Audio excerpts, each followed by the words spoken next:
হুজুর বিয়ে করলে আপনাদের চুলকায় না? এ কথা কন না কে? হুজুরদের নিয়ে যত অ্যালার্জি।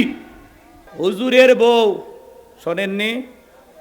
হুজুরের বউ, হুজুরের 2 নাম্বার স্ত্রী। আমাদের মতো একজন ভাই দিনের দায়ী আবু তোহা আদনান, নাম শোনেন নাই? সোশ্যাল মিডিয়াতে এমন ভাবে প্রচার করা হয় মনে হয় বাংলাদেশে এই হুজুর প্রথম দ্বিতীয় বিবাহ করছে, আর কেউ করেনি। কত এমপি মন্ত্রী 8টা 10টা বাসা বাড়ি ভাড়া করিয়া এক একটা ফ্ল্যাটে নারী নিয়ে যেতে হয়, সেই খবর আপনাদের কাছে থাকে না। হুজুর বিয়ে করলে আপনাদের চুলকায় না? এ কথা কন না কে? হুজুরদের নিয়ে যত অ্যালার্জি। ওনার সেই স্ত্রী, এটা স্বামী পরিত্যক্ত একটা নারী, এর আগেও বিয়ে হয়েছে। উনি ফেসবুকে আইসা বাপরে বাপ 2 ঘন্টার এক লাইভে যে কান্না করে অভিনয় করে বলছে মনে হয় বাংলাদেশের নিষ্পাপ রমণী। এটা এই নারীর কোনো দোষই নাই। আপনার যদি দোষ না থাকে আগের স্বামীগুলোর ভাত হইল না কেন? এ কথা কন না কেন? আপনি যদি এতই সতী সাধবী রাবিয়া বস্রী হন, আগের স্বামীগুলোর সংসার টিকলো না কেন? হুজুরের নরম পাইছেন, হ্যাঁ, নাকে দড়িতে ঘুরাইতে চান। আলেমের সম্মান নষ্ট করে, স্বামীর সম্মান নষ্ট করে সোশ্যাল মিডিয়াতে এসে স্বামীকে নিচে নামাবেন, আবার দেশবাসীর কাছে বলবেন আমি আমার সংসার ফেরত চাই। তোমার মতো নারীর সাথে সংসার করা মানে পুরো জীবনটা ধ্বংস হওয়া, কথা বলে ঠিক কিনা? স্বামী স্ত্রী দাম্পত্য জীবনে নানান সমস্যা হবে, মন মালিন্য হবে, রাগারাগি হবে, ঝগড়াঝাটি হবে, সেটা 4 দেয়ালের ভিতরে সীমাবদ্ধ থাকবে। আপনি কেন সোশ্যাল মিডিয়াতে এগুলো বলতে যান? স্বামীর সংসার করেন, মিলেমিশে থাকেন, আপনাদের বাচ্চা কাচ্চা হয়েছে, তাদের ভবিষ্যৎ চিন্তা করেন, কথা বলে ঠিক কিনা? আজকে আপনি হুজুরের বউ হইয়া কথার ভিতরে পর্দা, আপনি সোশ্যাল মিডিয়ায় এসে কান্নাকারি করতেছেন যে আমাকে সেই ওই যে উপদেশটা নাহিদ ছিল না, কি নাম, নাহিদ নাই ভাই, কথা কয় না, ওই যে হাউন আঙ্কেল নিয়ে যায় নাহিদকে পিটাইয়া এদের পাশার এই সাইড লাল করে দিছিল না, সেই পিটা পিটছে সোশ্যাল মিডিয়াতে আমরা দেখছি। ওই মহিলা বলতেছে ওই নাহিদের মতো আমার হুজুর আমাকে এইভাবে পিটাইছে। জীবনে শয়তানও বিশ্বাস করবে না একজন আলেম এইভাবে বউ মারতে পারে, কথা বলেন। নেকা কান্নার অভিনয় করেন। কালো কাপড়ে দাগ লাগলে কারো চোখে পড়ে না, সাদা কাপড়ে দাগ লাগলে সবার চোখে পড়ে। এদেশের এমপি মন্ত্রী চেয়ারম্যান মেম্বার কত কিছু করতেছে, সেগুলো নিয়ে আপনারা নিউজ প্রচার করেন না, দেশের দুর্নীতির বিরুদ্ধে কথা বলেন না, এদেশে নানান ধরনের চক্রান্ত ষড়যন্ত্র চলতেছে, সেগুলো নিয়ে কথা বলেন না। আপনি হুজুরের বউ নিয়ে পড়ে আসেন, প্রত্যেকটা চ্যালেঞ্জ খোঁজেন, আর হুজুরের বউ কি কইলে এটা নিয়ে পড়ে আসেন, কথা কন। হুজুর তাও হালাল পদ্ধতি অনুসরণ করে বিয়ে করছে, আর কত লোক বিয়ে ছাড়া সেঞ্চুরি করতেছে, কই তাদের বিচার কই করেন, কথা কন। তাদের বিচার করেন না। আল্লাহ ওদের হেদায়েত দান করুন, জোরে বলুন আমিন। যেই নারী স্বামীর বদনাম করবে বুঝে নেবেন ওই স্ত্রী অকৃতজ্ঞ, নিমক, হারাম। সংসারে অশান্তি থাকবেই, ঝামেলা থাকবেই। আমি মানুষের কাছে কেন বলবো? হ্যাঁ, আমার ঝামেলা আমি সমাধান করব। স্বামী রাগ করছে, 2 দিন পরে সমাধান হবে। আম্মাজান আয়েশার সাথে রসুলের কি মন মালিন্য হইতো না? কথা বলে না কেন? নবীর যদি তার স্ত্রীর সাথে মন মালিন্য হয়, হযরত ওমর ফারুক এসে যে ঝগড়া মিটায়া দেয়, আল্লাহু আকবার বলেন। তাহলে রসুলের পরিবারেও স্বামী স্ত্রীর মধ্যে মন মালিন্য হইতো। রসুল রাগ কইরা শুয়ে আছে খেজুরের পাতার বিছানায়, ওমর ফারুক তাকায় দেখে রসুলের সেই খেজুর পাতার বিছানা দাগ উঠছে। হুজুর এই অবস্থায় কেন? কয় ওমর একটু সমস্যা আছে। রসুলের কষ্ট ওমর সহ্য করতে পারলেন না, বুঝে ফেলে দিয়েছেন। সাহাবা ইকরাম নবীকে কত মহাব্বত করতেন, ভালোবাসতেন, তাদের পরিবারেও ভালোবাসার অভাব ছিল না, একটু মন মালিন্য ছিল, মান অভিমান ছিল। আবার আম্মা জান আয়েশা বলতেন রসুল আমি যেই গিলাসের যেই স্থানে ঠোঁট লাগায় পানি পান করতাম, আল্লাহ রসুল গিলাসটা ঘোরায় না ঠিক ওই জায়গায় ঠোঁট লাগায়া পানি পান করতেন, বলেন সুবহানাল্লাহ। আম্মা জান আয়েশা বলেন আমাদের ঘরে দামি ফার্নিচার ছিল না, কিন্তু ঘরটা ভালোবাসা দিয়ে ভরপুর ছিল, বলুন আল্লাহু আকবার। আল্লাহর নবী জেলখানা, তাহলে আল্লাহর নবী দানিয়াল যদি জেলখানায় যায়, ইউসুফ আলাইহিস সালাম যদি জেলখানায় যায়, বিশ্ব নবীকেও যদি শিয়াবে আবু তালেবের ভিতরে বন্দী করে রাখা হয়, আজকেও যারা নবিয়ানা কাজ করবে, এই দুনিয়ার জমিনে হক কথা বলবে, দিনের প্রচার প্রসার করবে, মাঝে মাঝে তাদেরকেও জেলখানায় যাওয়া লাগতে পারে। আলেমেরা জেলখানায় গেলে সম্মান কমে না বাড়ে? জোরে বলেন, সম্মান কমে না বাড়ে? ডক্টর জাকির নায়েকের নাম আপনারা শুনেছেন, আলহামদুলিল্লাহ এই প্রথম তিনি বাংলাদেশে আসতেছেন। আল্লাহু আকবার বলেন। আগামী নভেম্বর মাসে ডক্টর জাকির নায়েক ঢাকায় আসবেন এবং বেশ কিছু প্রোগ্রামে তিনি অংশগ্রহণ করবেন। ওনার একটা আলাদা জনপ্রিয়তা আছে বাংলাদেশেও, কথা বলেন ঠিক কিনা? যিনি ইসলামের প্রচার প্রসার করে, যার হাতে অসংখ্য মানুষ কালেমা পড়ে মুসলমান হয়েছেন। কোরআনের পাখি আল্লামা সাইদি হুজুরের পরিবারের আমন্ত্রণে তারা বাংলাদেশে আসার নিয়ত করেছেন। আমরা ডক্টর জাকির নায়েককে দোয়া করি, আল্লাহ পাক যেন তার গোলামকে সুস্থতার সহিত নেখায়াত দান করেন। তিনি একজন দ্বীনের দাঈ আল্লাহ, তার হাতে অসংখ্য মানুষ কালেমা পড়ে মুসলমান হয়েছেন। ভারতের জালেম বেঈমান সরকারের চক্ষুশূল হয়েছিল, তিনি তাকে দেশে থাকতে দেন নাই, কথা বলেন ঠিক কিনা? ডক্টর জাকির নায়েককে ভারত থেকে তারা তাড়িয়ে দিয়েছেন। এরপরে আল্লাহর গোলামের সম্মান কমে নাই, কথা বলেন ঠিক কিনা? এজন্য বাজান, হক কথা বললে আপনার উপরে জুলুম আসবে, আপনাকে দেশ ছাড়া করবে, ঘর ছাড়া করবে, বাড়ি ছাড়া করবে। আপনি যখন দিন কায়েমের পথে চলতে যাবেন, আপনার উপরে নানান ধরনের অপবাদ আসবে, কথা বলেন ঠিক কিনা? কষ্ট হচ্ছে মনে হয় আপনাদের, দিল দিয়ে কথাগুলো বোঝার চেষ্টা করবেন বাজান। আল্লাহর নবী দানিয়েল জেলখানায় উম্মতদেরকে ডেকে বলে, কি ব্যাপার, কই গেল তোমাদের টাকা পয়সা, কই গেল তোমাদের দাম্ভিকতা অহংকার? এই দিনের ভয় তো আমি তোমাদেরকে দেখাইছিলাম, আমার কথা কি মিলে গেল? এইবার উম্মতের ডেকে বলে, পয়গম্বর আপনার কথা যে দিবালোকের মতো সত্য হবে আমরা বুঝতে পারি নাই। ও আল্লাহর নবী দানিয়েল, আমাদের ভুল হয়ে গেছে, আপনি আমাদেরকে মাফ করে দেন, আপনি যা বলবেন এখন থেকে আমরা তাই শুনবো। আল্লাহর নবী দানিয়েল ডেকে বলে, তারা কি তোমরা তওবা করে ফিরে আসতে চাও? উম্মতের ডেকে বলে, পয়গম্বর আজ থেকে আমরা এক আল্লাহর ইবাদত করব, আপনি যা বলবেন আমরা তাই আমল করব। আল্লাহর নবী দানিয়েল ডেকে বলে, শোনো, সত্যি যদি তোমরা তওবা করে ফিরে আসতে চাও, তাহলে রাত 12টার পরে আমি যখন আল্লাহ বলে ডাক দেব, আমার সঙ্গে তোমরা সবাই ঘুম থেকে জাগ্রত হয়ে আল্লাহ বলে ডাক দিবা। আমার বিশ্বাস, তোমরা যদি তওবা করে ফিরে আসতে চাও, আমার আল্লাহ আমাদের তওবা কবুল করবেন।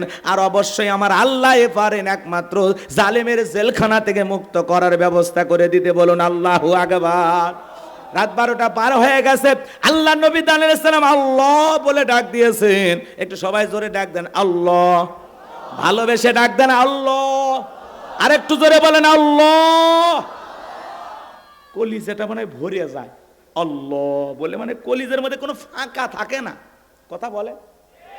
কেমন সৃষ্টি করতে পারছি, কি সুন্দর নাম আল্লাহ আল্লাহ, কিন্তু কপাল পরে আমরা ডাকার সুযোগ পাই না, কথা কন। একটু অপেক্ষা করেন বাজান গো আমার। আল্লাহ নবী দানিয়েল আলাইহিস সালাম যখন আল্লাহ বলে ডাক দিয়েছেন, পয়গম্বরের সঙ্গে 70,000 উম্মত ঘুম থেকে জাগ্রত হয়ে আল্লাহ বলে ডাক দিয়েছেন। এইবার পয়গম্বর সবাইকে নিয়ে সিজদায় মাথা লুটিয়ে পড়লেন, তওবা করলেন আল্লাহ তাআলার কাছে, একাকুতি মিনতি সহকারে দোয়া করতে লাগলেন, আল্লাহ আমার উম্মতেরা ভুল করেছে, তারা ভুল পথ থেকে ফিরে এসেছে, আল্লাহ আপনি আমার উম্মতদেরকে মাফ করে দেন। আল্লাহ নবী দানিয়েল আলাইহিস সালাম চোখের পানি ছেড়ে দিয়ে যখন আল্লাহর কাছে দোয়া করলেন, আল্লাহ আমার উম্মতেরা তওবা করে ফিরে এসেছে, আপনি আমার উম্মতদেরকে মাফ করে দেন। চোখের পানি ছেড়ে দিয়ে কান্না করতেছেন আর আল্লাহর কাছে দোয়া করতেছেন। আমার আল্লাহ ডেকে বলে, ও নবী দানিয়েল কান্নাকাটি করতে হবে না, আমি আল্লাহ তোমাদের দোয়াকে কবুল করে নিয়েছি, আর টেনশন নেবার কোনো কারণ নাই, আমি আল্লাহ ওয়াসিরে জালেমের জেলখানা থেকে মুক্ত করার ব্যবস্থা করে দেব। বলুন আল্লাহু আকবার। আল্লাহ রাব্বুল আলামিন ওই রাত্রিতে জালেম বাদশা বুকতেনাসর কেমন একটা স্বপ্ন দেখাইছে বাজান। ওই স্বপ্ন দেখে জালেম বাদশা ঘুম থেকে চিৎকার মেরে উঠছে। নিরাপত্তা কর্মী যারা দৌড়ে আসছে নেতার কাছে, নেতা এত জোরে চিৎকার মারলেন, কি হয়েছে? বলে, চেহারার দিকে তাকায়া বোঝো না আমি কতটা আতঙ্কে আছি, ভয়ে আছি, আমি একটা মারাত্মক স্বপ্ন দেখেছি। এই দেশের যত স্বপ্নের তাবির কারো কাছে স্বপ্নের ব্যাখ্যা বলতে পারে, ওদেরকে আগামীকাল সকালবেলা রাজদরবারে নিয়ে আসো, আমি তাদের সামনে আমার এই স্বপ্নের কথা বলবো। পরের দিন সকালবেলা হাজার হাজার স্বপ্নের তাবির কারক ব্যাখ্যা বলতে পারে এমন ব্যক্তিদের বাদশার দরবারে উপস্থিত করা হলো। আমার ভাইরা, জালেম বাদশা বক্তে নাসর যখন তার স্বপ্নের কথা বলতে যাবেন, ওই মুহূর্তে আল্লাহ রাব্বুল আলামিন বাদশার মাথার মেমোরিতে থাকা সমস্ত স্বপ্নের কথাগুলো নিয়ে যায় আল্লাহ নবী দানিয়েল আলাইহিস সালামের মাথার ভিতরে সেভ করে দিলেন। বলুন আল্লাহু আকবার। আর একটু জোরে বলেন আল্লাহু আকবার। এই যুবক, একটা মোবাইলে যা আছে শেয়ারের মাধ্যমে আর একটা মোবাইলে পার করা যায় কিনা? এই বুদ্ধি তোমার আমার মাথায় থাকলে আমাদের যিনি সৃষ্টি করেছেন, যিনি হলেন মহাজ্ঞানী আল্লাহ তাআলার সেই জ্ঞান আছে না নাই? জোরে বলেন আছে না নাই? বাদশার মাথার মধ্যে থাকা স্বপ্নের যত কথা আল্লাহ নবী দানিয়েল সালামের মাথার মধ্যে আল্লাহ তাআলা সেট করে দিলেন। এইবার জালেম বাদশা যখন তার স্বপ্নের কথা বলতে যাবে, গতকাল রাত্রে কি কি যেন স্বপ্ন দেখলাম আর বলতে পারে না, স্বপ্নের কথা ভুলিয়ে দিলেন। তিনি কে? আরো আসতে বলেন তিনি কে? এইবার জালেম বাদশা মুহূর্তের মধ্যে সুর পরিবর্তন করলেন, ডায়লগ পরিবর্তন করে বলেন, শোনো, গতকাল রাত্রে স্বপ্নে কি দেখেছি সেই কথাও তোমাদেরকে বলতে হবে, স্বপ্নের ব্যাখ্যাও তোমাদেরকে বলতে হবে। বলেন তো বাজান, এটা পাগলামি কথা কিনা? বাদশা স্বপ্নে কি দেখেছে দেশের জনগণ কি জানে? জানে না। আরে ভাই, বাদশার স্বপ্নের কথা জনগণ জানা তো দূরের কথা, আপনারা স্বামী স্ত্রী এক খাটে ঘুমান নাকি আলাদা? কথা কয় না গো। বেশি বিরক্ত হলে দোয়া করে দেব, সামনে যাই, একটু মজা আছে, একটু অপেক্ষা কর। খারাপ লাগতেছে? একটা তাকবীর দেন, লিল্লাহে তাকবীর। স্বামী স্ত্রী আপনারা এক খাটে ঘুমান, আপনার স্ত্রী স্বপ্নে কি দেখে আপনি কি জানেন? আপনার স্ত্রী আপনাকে বাদ দিয়ে আর একটা ছেলের হাত ধরে পার্কে ঘুরতেছে, কথা কন না? আপনি যদি টের পাইতেন কি করতেন? একজন করছে কি মেরে ফেলে দিবেন? হাই রে, সাহস কি? মেরে ফেলে দেওয়া হবে না, মার্ডার। বাপ রে বাপ। আপনার স্ত্রী স্বপ্নে কি দেখে আপনি জানেন না, আবার আপনি ঘুমের মধ্যে আপনার বউকে বাদ দিয়ে আর একটা মেয়েকে নিয়ে পার্কে ঘুরতেছেন, নওগাঁ শহরে বৈশাখ চটপটি ফুচকা মুখে তুলে খাওয়াইতেছেন। এই দৃশ্য যদি আপনার বউ জানতো, আপনারা কি খাটে রাখতো? লাত্তি মেরে খাট থেকে ফালায় দিত। কথা বলেন ঠিক কি না? বউ স্বপ্নে কি দেখে স্বামী জানে না, স্বামী স্বপ্নে কি দেখে বউ জানে না। স্বপ্ন তো স্বপ্নই, কথা কয় না গো। মাঝে মাঝে আপনি স্বপ্নে দেখেন সাপ আপনাকে তাড়া করছে, উরে বাবা, এই বুঝি কামড় মারলো, ঘুমোর থেকে উঠে দেখেন সাপ নাই। মাঝে মাঝে স্বপ্নে দেখেন বাড়ি ঘরে আগুন লাগছে, ঘুমোর থেকে দেখেন আগুন আছে। এই যে ঢাকায় এয়ারপোর্টে আগুন লাগছে, কথা কয় না কেন? ঢাকা বিমানবন্দরে আগুন লাগছে, দেখেন নাই? প্রবাসী ভাইদের কোটি কোটি টাকার মালামাল পুড়ে শেষ হয়ে গেল। কি ভয়ঙ্কর আগুন! ঢাকা এয়ারপোর্টে আগুন লেগেছে, এত দ্রুত সেই আগুন ছড়িয়ে পড়েছে, পুরো আকাশ যেন অন্ধকার কালো হয়ে গেছে। প্রবাসী ভাইদের চোখের পানি অঝরে কান্না করতেছে, তাদের কোটি কোটি টাকার মাল মুহূর্তে আগুনে পুড়ে কয়লা হয়ে গেল, ছাই হয়ে গেল, পুরো জীবনের স্বপ্নটা পুড়িয়ে গেল। কি দাউ দাউ করে বিভৎস আগুন জ্বলতেছে বাংলাদেশের এয়ারপোর্টে।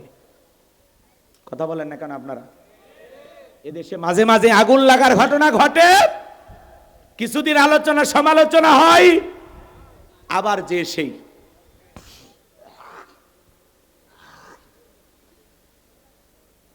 আমাদের এগুলো নিয়ে একটু চিন্তা ভাবনা করার দরকার আছে না নাই? কিভাবে আগুনগুলো নিয়ন্ত্রণ করা যায়, কিভাবে বড় বড় দুর্ঘটনার হাত থেকে এদেশের সম্পদকে রক্ষা করা যায়। বিশাল বড় বড় বিল্ডিংগুলোতে আগুনে জ্বলে যাচ্ছে। কয়েকদিন আগে চট্টগ্রামে একটি ফ্যাক্টরিতে আগুন লাগছে, সেখানেও পুড়ে কোটি কোটি টাকার সম্পদ শেষ হয়ে গেল। আজকে আবার ঢাকার এয়ারপোর্টে আগুন, মাঝে মাঝে আগুন লাগে। কিন্তু আমাদের একটা বিকল্প পদ্ধতি খুলতে হবে, চিন্তার পরিবর্তন আনতে হবে, যেগুলো কিভাবে নিয়ন্ত্রণ করা যায়। সেই ফায়ার সার্ভিসের লোকজন আসতে আসতে পুরো শেষ। হ্যাঁ, ওই পাইপ সেটিং করতে করতে ওদের পুরো শেষ। কথা কন নাকি আপনারা? এই জন্য এগুলো বিষয়ে আমাদের একটু সতর্ক হওয়া দরকার, সাবধান হওয়া দরকার। এই অনাকাঙ্ক্ষিত দুর্ঘটনাগুলো হাজার হাজার মানুষের স্বপ্ন পুড়ে যায়, কত মানুষের দেহটা জ্বলে পুড়ে মুহূর্তেই শেষ হয়ে যায়। কথা বলে ঠিক কিনা? আল্লাহ সমস্ত বালা মুসিবত থেকে আমাদের প্রিয় মাতৃভূমি বাংলাদেশকে আপনি হেফাজত করুন। জোরে বলুন আমিন। আরেকটু জোরে বলুন আমিন। আল্লাহ এদেশের শান্তি ফিরাইয়া দাও, জোরে বলেন আমিন। আল্লাহ তোমার রহমত নাজিল করো, জোরে বলেন আমিন। আল্লাহ সমস্ত গজব বালা মুসিবত থেকে আমার দেশটাকে তুমি হেফাজত করো। একটু চিল্লায় বলেন আমিন। আজকে ঢাকায় আগুন, চট্টগ্রামে আগুন, মাঝে মাঝে দেখবেন এখানে সেখানে আগুন লেগে, আহা কি ভয়ঙ্কর আগুন, জ্বলে পুড়ে শেষ হয়ে গেল কোটি টাকার সম্পদ চোখের সামনে। আমার ভাইয়েরা, তাহলে মাঝে মাঝে স্বপ্নে দেখেন আগুন লাগছে, ঘুমোর থেকে ওটা কি আগুন খুঁজে পাওয়া যায়? কথা বলেন না কেন? স্বপ্নে দেখেন আগুন লাগে, বাড়ি ঘরে পড়ে গেছে, ঘুমোর থেকে ওটা দেখেন না সব ঠিকই আছে। মাঝে মাঝে স্বপ্নে দেখেন আপনি মারা গেছেন, আপনার বিবি সন্তানেরা কান্নাকাটি করতেছে, ঘুমোর থেকে ওটা দেখেন না বেঁচে আছি। কথা কয় না? স্বপ্নে মারা যাননি দুই একবার? আমি বহুবার মারা গেছি স্বপ্নে। স্বপ্নে একদিনও মরেননি? ডেলি মারা যান? যাক, আপনার জান শক্ত। আমার ভাইয়েরা, স্বপ্ন তো স্বপ্নই, মাঝে মাঝে অনেক উল্টা পাল্টা স্বপ্ন আমরা দেখি। যুবকেরাও স্বপ্ন দেখে, যারা অবিবাহিত যুবক ঘরের চার দেয়ালের মধ্যে নায়িকাদের ছবি ঝোলায় রাখছে, ঘুমানোর আগে ওই নায়িকাদের ছবি দেখা নফল মনে করে, ওই ছবির দিকে তাকায় আর বলে আহারে এরকম একটা সুন্দরী যদি বউ পাইতাম জীবনটা ধন্য হয়ে যেত। ঘুমের ঘরে স্বপ্নে দেখে নায়িকা বুকের ওপর। কথা বলেন না কেন? এই যুবকদেরকে কি মনে করতেছেন? ওরা সহজ সরল, কিছুই বোঝে না। ওদেরকে এত সহজ সরল মনে করবেন না। ওরা এখন মোবাইলে ভিআইপি পাসওয়ার্ড ব্যবহার করে, কোন প্রেমিকার নাম্বার, কোন প্রেমিকার কোন ছবি কোন জায়গায় কিভাবে রাখছে, ওদের বুদ্ধিতে মনে করেন নাসা বিজ্ঞানীও ফেল মারে। কথা কন নাকি আপনারা? এখনকার তরুণ যুবকেরা সবচাইতে বড় ধ্বংস করে ফেলে দিল আমাদের সমাজের তরুণ তরুণী ছোট ছোট বাচ্চাদেরকে ধ্বংস করার একমাত্র মূল ষড়যন্ত্র হলো এই মোবাইল। এই মোবাইল আমাদের যুব সমাজকে ধ্বংস করে দিয়েছে। কথা বলেন, কথা বলেন।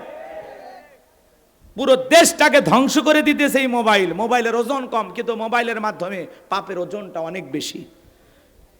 এই মোবাইলের মাধ্যমে প্রেম প্রীতি কইরা এই দেশের পোলাপান ভাইসে যাচ্ছে বরিশাল, বরিশালের লোকজন নওগাঁয় চলে আসতেছে। বলেন এরকম ঘটনা ঘটতেছে কিনা? ও দেশে মোবাইল আইছে, চিঠি বন্ধ হইয়াছে, দিওয়ানা বানাইছে, পোলা মাইয়ার মনের কথা ভাসে বাতাসে। ও দেখো পোলা পানের মন বাদা ফেসবুকে এখন, মোবাইলে চ্যাটিং কইরা কাটায় সারাক্ষণ। এই মোবাইল পাইয়া দেখো মদনের মাইয়া, এই মোবাইল পাইয়া দেখো মদনের মাইয়া কি কাণ্ড ঘটাইছে, স্বামী সংসার রাইখা নাকি পালাইয়া গেছে, স্বামী সন্তান রাইখা নাকি পালাইয়া গেছে। কথা বলে দুই বাচ্চার মা, চার বাচ্চার মা পরকীয়া প্রেম করে আর একটা পরপুরুষের হাত ধরে পালিয়ে যায়। যে নারী স্বামী রেখে সন্তান রেখে আর একটা পরপুরুষের হাত ধরতে পারে, ওটা নারী জাতির কলঙ্ক। আপনাদের নওগাঁয় অবশ্য শুরু হয়নি এগুলো, এগুলো ভারতে চলতেছে। স্বামী আছে, সন্তান আছে, এরপরে আর একটা পরপুরুষের হাত ধরে যে নারীরা পালিয়ে যায়, পরকীয়া প্রেমে আসক্তি হয়, মনে রাখবেন এই সমস্ত নারীরা এই সমাজকে ধ্বংস করে দিচ্ছে। কথা বলে ঠিক না? এদের কারণে পরিবারগুলোতে অশান্তির আগুন দাবানলের মতো চলতেছে, দেখার কেউ নাই। কথা বলেন না কেন? এদেশে নারী নির্যাতনের গল্প অনেক মানুষ শোনে, কিন্তু হাজারো পুরুষ নির্যাতন জুলুমের শিকার, মুখ ফুটে বলতে পারে না, নারীদের মতো কান্না করে নাটক করে অভিনয় করতে পারে না। হুজুরের বউ শোনেননি? হুজুরের বউ, হুজুরের 2 নাম্বার স্ত্রী। আমাদের মতো একজন ভাই দিনের দায়ী, আবু তোহা আদনান, নাম শোনেন নাই? সোশ্যাল মিডিয়াতে এমন ভাবে প্রচার করা হয় মনে হয় বাংলাদেশে এই হুজুর প্রথম দ্বিতীয় বিবাহ করছে, আর কেউ করেনি। কত এমপি মন্ত্রী 8টা 10টা বাসা বাড়ি ভাড়া করিয়া এক একটা ফ্ল্যাটে নারী নিয়ে যেতে হয়, সেই খবর আপনাদের কাছে থাকে না। হুজুর বিয়ে করলে আপনাদের চুলকায় না? এ কথা কন না কে?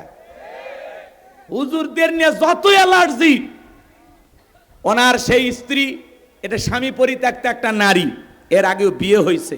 উনি ফেসবুকে আইসা বাপরে বাপ 2 ঘন্টার এক লাইভে যে কান্না করে অভিনয় করে বলছে মনে হয় বাংলাদেশের নিষ্পাপ রমণী এটা। এই নারীর কোনো দোষই নাই। আপনার যদি দোষ না থাকে আগের স্বামীগুলোর ভাত হইল না কেন? কথা কর না কেন? আপনি যদি এতই সতী সাধবী রাবিয়া বস্রী হন, আগের স্বামীগুলোর সংসার টিকলো না কেন? হুজুরের নরম পাইছেন, নাকে দড়িতে ঘুরাইতে চান।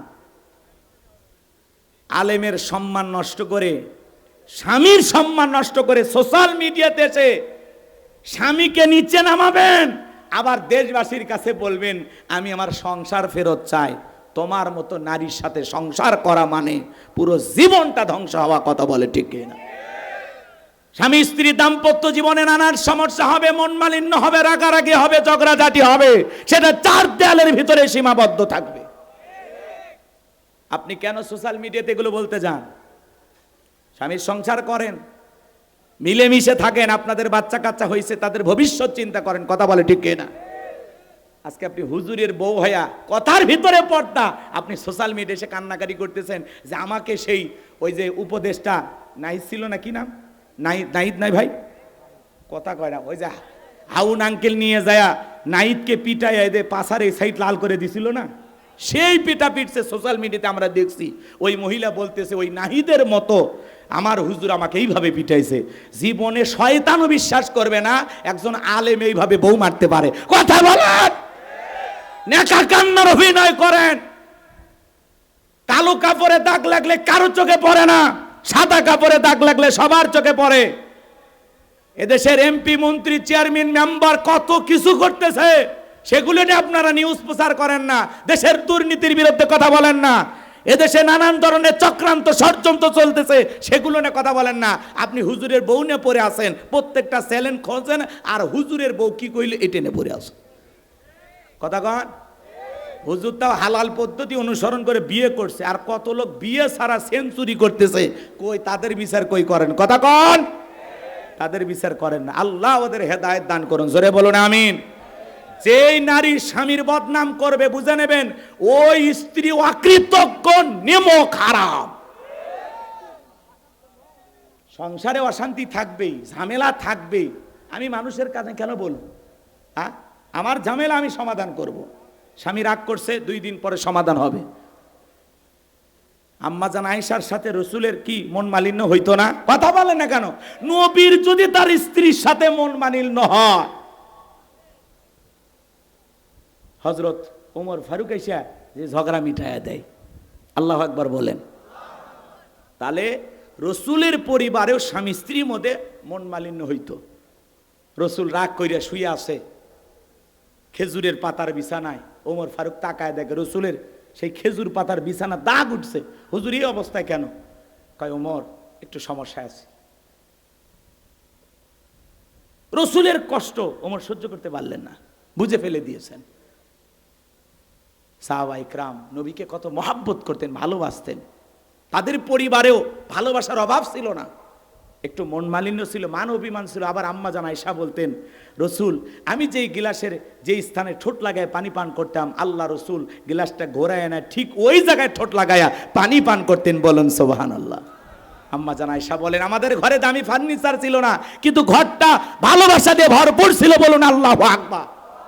আম্মা জান আয়েশা বলেন আমি গোস্ত খেয়ে রেখে দিলে, হাড় খায় রেখে দিলে, আমার ফেলে দেওয়া এটো হাড় আল্লাহ রসুল নিয়ে খাইতেন। বলেন আল্লাহু আকবার। আল্লাহ রসুল স্ত্রীদের মুখে খাবার তুলে খাওয়াইতেন। সুবহানাল্লাহ বলবেন না? আল্লাহ রসুল তক্তার উপরে বসে গোসল করতেন। আম্মা জানেরা পানি রেডি করে আল্লাহ রসুলকে তক্তে বসাইয়া নিজের হাতে পানি ঢেলে ঢেলে গোসল করায় দিতেন। আল্লাহু আকবার বলেন। কি ভালোবাসা ছিল!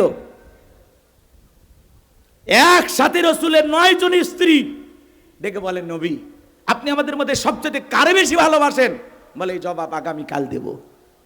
রাত্রিবেলায় প্রত্যেকটা স্ত্রীর দরজায় নক করলেন, খেজুর হাতে ধরায়া দিলেন, আর বললেন আমি তোমারে যেইটা দিয়েছি কারো কাছে বলবা না। কোন স্ত্রী কারো কাছে বললো না। পরের দিন সবাই ধরেছে, হুজুর বলেন আমাদের মধ্যে কাদেরকে আপনি ভালোবাসেন? আল্লাহ রসুল বলেন গতকাল রাত্রিতে যাদেরকে আমি 2টা খেজুর দিছি। কয়টা খেজুর? আমি যাকে 2টা খেজুর দিয়েছি আমি নবী তাকে বেশি ভালোবাসি। প্রত্যেকটা বিবির ঘরে আল্লাহ রসুল 2টা করে খেজুর দিয়েছিলেন। প্রত্যেকটা স্ত্রী খুশি আর মনে মনে ভাবতেছেন আমারই তো 2টা খেজুর দিয়েছে। প্রত্যেকটা স্ত্রী খুশি হয়ে গেছে, বলুন সুবহানাল্লাহ। আর আপনি একটু সমস্যা, হ্যাঁ স্বামীর এই সমস্যা ও সমস্যা, ও মা স্বামীর একটু সমস্যা, এটা নিয়ে এত কথা কেন বলেন? অনেকে বলে হুজুর আমার স্বামী কি খারাপ আপনি জানেন না। আপনার স্বামী কি ফিরাউনের চাইতে খারাপ? কথা বলেন নাকি আপনারা?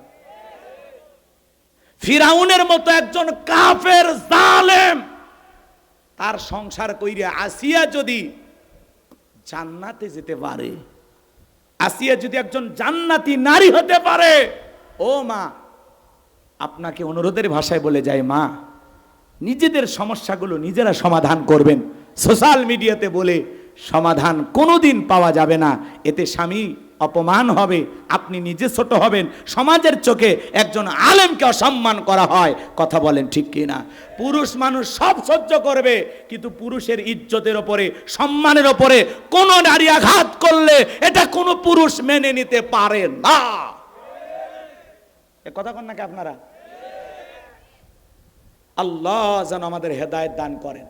এজন্য দলাদলি, কাদা সরাসরি, সমালোচনা এগুলো বন্ধ করুন। চ্যানেলের ভাইদেরকে বলবো দেশের অনেক দুর্নীতি, এগুলো নিউজ নিয়ে আসেন। হুজুরদের পিছনে এত নিউজ করা লাগবে না। কথা কয় নাকি? আগামীতে দেশে কিভাবে নির্বাচন হবে এই চিন্তা করেন। সম্মানিত ভাইয়েরা আমার, কষ্ট পাইতেছেন মনে হয় আপনারা। যে কথা বলতে চাচ্ছিলাম বাজার, এই সমাজে অনেক ঘটনা ঘটতেছে, সমাজকে ধ্বংস করেছে। সবচাইতে বড় কি বললাম? পরকীয়া। কথা বলে না কেন? এই মোবাইলে পরকীয়া আসক্ত আছে না? না আছে না? না 2-4টা বাচ্চা ফেলাইয়া অন্য পরপুরুষের হাত ধরে চলে যাইতেছে। বলেন তো বাজান, সব দোষ কি নারীদের নাকি পুরুষেরও আছে? জোরে বলেন। এই যুবক তোমাদেরকে আমি বলছি, যে নারীর সাথে পরকীয়া প্রেম করো, মনে করো ধরে নাও তোমার স্ত্রীর সাথে যদি কেউ পরকীয়া প্রেম করে, মাইনা নেবা? অনেক যুবক কথা বলেন এরা মানে ভালোবাসা শেয়ার করবে নাকি? তো জোরে বলেন, আপনার স্ত্রীর সাথে কেউ পরকীয়া প্রেম করলে মেনে নেবেন? আপনার মায়ের সাথে কেউ পরকীয়া প্রেম করলে মেনে নেবেন? আপনার বোনের সাথে কেউ পরকীয়া প্রেম করলে মেনে নেবেন? খালা ফুফুর সাথে কেউ পরকীয়া প্রেম করলে মেনে নেবেন? মেনে নেবেন না।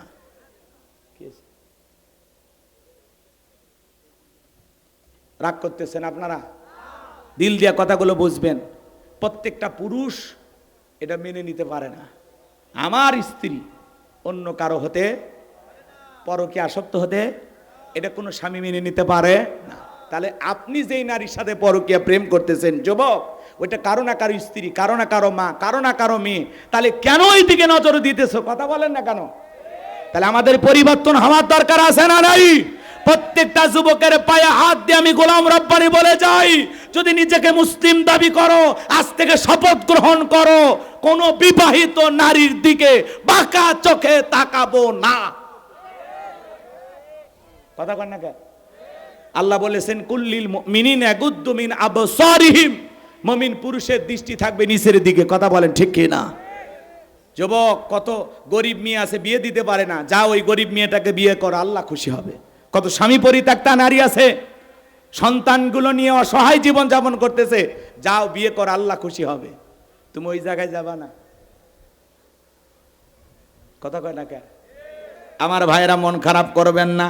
তাহলে বর্তমান সমাজে যুবকদেরকে ধ্বংস করেছে মোবাইল। কথা বলেন ঠিক কি না? এই মোবাইলের সবচাইতে বড় আর একটা নিশা নাম হলো কি জানেন? টিকটক। কথা কয় না? ও দেশে টিকটক আসিয়া সব গেল ভাসিয়া, সিদ্দিক সোরা নায়ক হইছে আইডি খুলিয়া, হিরো আলম নায়ক হইছে আইডি খুলিয়া। এ বগুড়ার হিরো আলমের নাম আপনারা শোনেননি? আজকের নিউজ, এই হিরো আলম দুধ দিয়ে গোসল করছে বোক তালাক দিয়ে। এর নাটক দেখতে দেখতে পুরো জাতি ক্লান্ত। এর অভিযোগ হলো রিয়ামণি লোকজন ক্যাডার মাস্তান ভাড়া করে আমারে পিটাইয়া হাসপাতালে ভর্তি করছে। এই সময় এই বউ আর আমি রাখবো না, 1 তালাক 2 তালাক, রিয়ামণি তুই তালাক, এই কথা বলে দুধ দিয়ে গোসল করতেছে। সেটা আমার ভিডিও হচ্ছে সোশ্যাল মিডিয়াতে, সব চ্যানেলে নিউজ প্রচার করা হলো। অবশেষে রিয়ামণিকে তালাক দিয়ে দুধ দিয়ে গোসল করলেন হিরো আলম। আহারি সমাজ।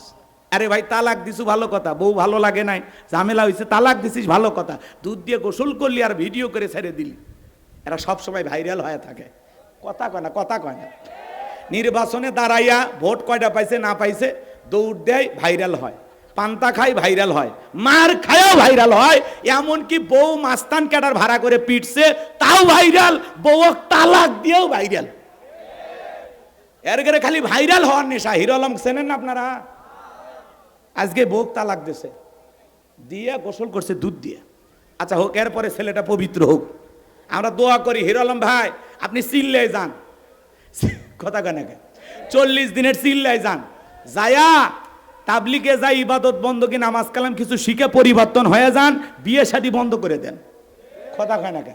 আর যেগুলো বউ আছে দুই একটা, এদেরকে নিয়ে বাচ্চা কাচ্চা না সুন্দরভাবে জীবনযাপন করেন, আর ওয়াদা দেন কোনোদিন নাটক সিনেমা করব না, অশ্লীল গান বাজনা করব না, ফিরে আসলাম আল্লাহর দিকে। আল্লাহ যেন হিরো আলম ভাইকে হেদায়েত দান করেন, আর এরকম রিয়া মনির মতো জল্লাদ বইয়ের হাত থেকে আল্লাহ যেন ওকে রক্ষা করে। একটু জোরে কোন আমিন। আমার ভাইয়েরা, তাহলে যে কথা বলতে চাচ্ছিলাম, কষ্ট পাইছেন আপনারা? ও দেশে টিকটক আসিয়া সব গেল বাসিয়া, সিয়া তুইলা রাখছে সপ্তমা কাশি। এখনকার বাচ্চারা পড়াশোনা করে না বাজান, এজন্য সন্তানদের হাত থেকে মোবাইল নেন, আবারও সন্তানেরা বই নিয়ে টেবিলে বসবে, কথা বলে ঠিক কিনা? লম্বা আমি করবো না বাজান, স্বপ্ন তো স্বপ্নই, অনেক স্বপ্ন আমি দেখি, এই স্বপ্নগুলো বাস্তবায়ন হয় না। বাদশা বক্তে নাসরের কথা আপনাদের মনে আছে না নাই? ডেকে বলে আমি কি স্বপ্ন দেখেছি, স্বপ্নের কথাও বলতে হবে, স্বপ্নের ব্যাখ্যাও তোমাদেরকে বলতে হবে। জনগণ ডেকে বলে বাদশা এ তো পাগলামি কথা, আপনি কি স্বপ্ন দেখেছেন আমাদের পক্ষে তো বলা সম্ভব নয়। বাদশা বক্তে নাসর ডেকে বলে কেন, তোমরা নাকি গায়েব জানো, গায়েবের খবর নাকি তোমাদের কাছে আছে? বলেন তো বাজান, আল্লাহ ছাড়া পৃথিবীর কোন মানুষকে গায়েব জানে? জোরে বলেন জানে? কোন ভণ্ডপীঠ কেউ যদি উল্টা পাল্টা কথা বলে আপনাকে বলে আমি গায়েব জানি, পরে নিয়ে যাবেন অন্ধকার রুমের ভেতরে, আচ্ছা তারে ধরে পিটাবেন আর বলবেন গায়েবী মার দিলাম, কারো কাছে বলবে না।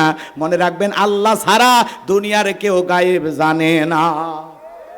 কোন ভণ্ড পীর বলেন, যত বড় আল্লাহওয়ালা বলেন, যে বলবে আমি গায়েব জানি, বুঝে নেবেন এটা শয়তান, এটা ভণ্ড। কথা কন নাকি আপনারা? আমার ভাইয়েরা, অনেক লম্বা হবে, আমি লম্বা করব না, যে কথা বলতে চাচ্ছিলাম। এইবার বাদশা বক্তে নাসর রেখে বলে 7 দিনের আলটিমেটাম দিলাম, এই 7 দিনের মধ্যে আমি স্বপ্নে কি দেখেছি আর স্বপ্নের ব্যাখ্যা কি হবে, দুইটা কথা যদি আমাকে না জানাইতে পারো, আমি সবাইকে ফাঁসি দিয়া মারবো, শুলিতে ছড়াবো। জনগণ ডেকে বলে তো পাগলামি কথা, 7 দিন কেন 7 বছর সময় দিল, বাদশা স্বপ্নে কি বলেছে এটা আমাদের পক্ষে বলা সম্ভব নয়। আমার ভাইয়েরা, দিল দিয়ে কথাগুলো বোঝার চেষ্টা করবেন। সমস্ত মানুষেরা ঘোরাফেরা করতেছে, টেনশনে পড়ে গেল, জেলার জেলখানায় দিয়ে ঘুরতেছে। আল্লাহ নবী দানিয়েল ডেকে বলে জেলার এইদিকে আসো, জেলখানায় জেলার ঘুরতেছে, পয়গম্বর ডেকে বলে এদিকে আসেন। আপনাকে দেখে মনে হয় টেনশনে আছেন, ব্যাপারটা কি? ডেকে বলে বাদশা এই ঘটনা সব খুলে বললেন। আল্লাহ নবী দানিয়েল ডেকে বলে আপনার বাদশা স্বপ্নে কি দেখেছে? আরে স্বপ্নের ব্যাখ্যা কি হবে দুইটাই আমার জানা আছে। এক দৌড়ে জেলার লাফায়া চলে গেছে বাদশার কাছে, যা বলে বাদশা জেলখানে একটা কয়েদি আছে যে আপনার স্বপ্নের কথাও জানে, স্বপ্নের ব্যাখ্যাও জানে, তাই নাকি? বলে হ্যাঁ। বাজান কই? বাজানকে আমার কাছে নিয়ে আসো। কথা আছে ঠেলার নাম বাবাজি, কথা বলেন না কেন? এইবার আল্লাহ নবী দানিয়েলের কাছে যা বলে তোমাকে যেতে হবে, বাদশা তোমাকে তলব করেছে। বলে না, আমি যাইতে রাজি আছি, আমার একটা শর্ত পূরণ করা লাগবে। আমার 70,000 লোককে জেলখানায় বন্দি করা আছে, এদেরকে ছেড়ে না দেওয়া পর্যন্ত আমি এখান থেকে বের হব না। আল্লাহু আকবার বলেন। নেতাগিরি যদি শেখা লাগে, নেতৃত্ব যদি শেখা লাগে, নবীদের কাছ থেকে শেখা লাগবে। কত নেতার পিছনে মিছিল করলেন। বল্টু ভাইয়ের চরিত্র ফুলের মতো পবিত্র, নামাজ পড়ে 1 ওয়াক্ত, গাঁজা খায় 5 ওয়াক্ত, ঘুমছুরিতে পাকা ভক্ত, শয়তানের 1 নাম্বার ভক্ত, হুজুরদের জন্য খুবই শক্ত, চুষে খাই গরিবের রক্ত। নেতার পিছনে মিছিল করলেন নওগাঁ শহরে, 105 জনকে পুলিশ গ্রেপ্তার করে নিয়ে গেল, নেতা সহ। নেতার তো মামু খালুর অভাব নাই, সকালে জেলখানায় যায়, বিকেলে বের হয়। আপনি রিক্সা চালক, ভ্যান চালক, মাঠে খেতে কাজ করেন, আপনি জনগণ, আপনাকে দেখার সুযোগ নাই। নেতা যদি সত্যি ভালোবাসতো আপনাকে বলতো শোনো এই গরিব কর্মীরা আমার মিছিল করতে এসে গ্রেপ্তার হয়েছে, আমার একটা কর্মী জেলখানায় থাকা অবস্থায় আমি নেতা বাহিরে যাব না। যেই নেতা আপনার বিপদে পাশে দাঁড়াবে, আপনার দুঃখ দেখে কাঁদে, আপনার সুখে হাসে, আপনার পরিবারের বিপদে পাশে দাঁড়াবে। 6 মাস আপনি জেলখানায় থাকলে আপনার পরিবারের মুখে খাবার তুলে দেবে। এমন নেতার পেছনে আপনি স্লোগান দেবেন, যে নেতা আপনাকে বিপদে ফেলে তামাশা দেখে, এমন নেতার পেছনে স্লোগান দেওয়া যাবে না। এই জন্য কোন নেতার পেছনে পা ফেলতেছেন বুঝে শুনে ফেলেন, যাতে আপনি 2-1 বছর জেলখানায় গেলে আপনার বিবির মুখে খাবার দেয়, আপনার সন্তানদের পড়াশোনার খরচ দেয়। কথা কন নাকি আপনারা? আর তাছাড়া উল্টাপাল্টা মানুষের পেছনে স্লোগান দিয়ে জেলত যাবেন, আপনার পরিবারে যা রেখে গেছেন সব বিক্রি করে আপনাকে বের করে নিয়ে আসবে, তাও হবে না। অতএব বুঝে শুনে বাচ্চাদেরকে বিপদে ফেলার দরকার নাই। কথা কি বোঝা গেছে? ঠান্ডা মাথায় রাস্তা হাঁটবেন ইনশাআল্লাহ। আল্লাহর নবী দানিয়েলের কথা শোনার পরে জেলার যায় বলতেছে, ও বাদশা, আপনার স্বপ্নের ব্যাখ্যা এবং স্বপ্নের কথা যে জানে তার একটা শর্ত আছে। তার নাকি 70,000 লোককে জেলখানায় বন্দি করে রাখা হয়েছে, ওদেরকে ছেড়ে দেওয়া লাগবে। জালেম বাদশা বক্তি নাসর ডেকে বলে, ওই বাজান যদি বলে এই জেলখানা কেন, তামাম পৃথিবীর জেলখানার আসামি ছেড়ে দিতে রাজি। বাজান যা বলে তুমি তাই করো। বলেন আল্লাহু আকবার। এইবার পয়গম্বরের 70,000 উম্মতকে জেলখানা থেকে বের করে দেওয়া হলো। সবার শেষে বের হলেন আল্লাহর পয়গম্বর দানিয়েল। আল্লাহু আকবার বলেন। এবার জেলার যখন বাদশার দরবারে নিয়ে যাবে, বাদশার দরবারে ঢোকার সিস্টেম হলো, যত মানুষ ঢুকবে মাথা নত করে ঢুকবে। আল্লাহ নবী কি জালেমের কাছে মাথা নত করতে পারে? এইবার আল্লাহ নবী দানিয়েল সালাম দেহটাকে আটোসাটো করে, মাথাটাকে উঁচু করে, সুন্দর করে কৌশল করে ঢুকলেন। এমন দৃশ্য দেখার পরে বাদশা বক্তি নাসরুডিকে বলে, যত মানুষ আমার দরবারে প্রবেশ করে মাথা নত করে প্রবেশ করে, তুমি কেন মাথা নত করলা না? আল্লাহ নবী দানিয়েল ডেকে বলে যে আপনার স্বপ্নের কথা আমার মাথার মেমোরিতে সেভ করে দিয়েছে। তার কথা হলো, তাকে সারা দুনিয়াতে আর কারো কাছে মাথা নত করা যাবে না। আর যদি আমি মাথা নত করতাম, আপনার মতো স্বপ্নের কথা যদি আমারে ভুলে দিত, আপনি আমাকেও মেরে ফেলতেন, আপনিও টেনশনে মারা যেতেন। তখন বলে, বাজান যা করেছো ঠিক করেছো, আসলে তোমার বুদ্ধি আছে, জোরে কোন মারহাবা। নবীদের বুদ্ধি না থেকে কি পারে? নবীদেরকে জ্ঞানী বানিয়েছেন তিনি কে? এইবার বাদশা বক্তি নাসর নিচে চেয়ার থেকে উঠলেন, আল্লাহর নবী দানিয়েল আলাইহিস সালামকে নিজের চেয়ারে বসায়া দিলেন। বলেন তো বাজান, জেলখানা থেকে বের করে বাদশাহীর চেয়ারে বসায়া দেন তিনি কে? সে আল্লাহ আজও আছে না নাই? আমি কি পুরো ঘটনা বলবো? এইবার বাদশা কাছে বসে বলতেছে, বাজান তাড়াতাড়ি করে বল আমি স্বপ্নে কি দেখেছি, স্বপ্নের ব্যাখ্যাটা কি হবে। কারা কারা শুনবেন একটু হাতটা তোলেন তো দেখি। লিল্লাহি তাকবীর, লিল্লাহি তাকবীর। হাত নামান। হযরত আলীর কথাও মনে আছে না নাই? আমি আপনাদের সামনে 2টি আয়াতে কারিমা তেলাওয়াত করেছি, আর একটি আয়াতের আলোচনা একটু হওয়ার দরকার আছে না নাই? জোরে বলেন বাজান, দরকার আছে না নাই? 2 নাম্বার আয়াতে আমার আল্লাহ কি বলেন? 10টা মিনিট আমি আপনাদের কাছে চাই বাজান, 2 নাম্বার আয়াত বোঝানোর জন্য 10টা মিনিট। একটা লোক ওটা ভাষা করবেন না, খুব গুরুত্বপূর্ণ কিছু কথা আছে বাজান, দিল দিয়া কথাগুলো বোঝার চেষ্টা করবেন।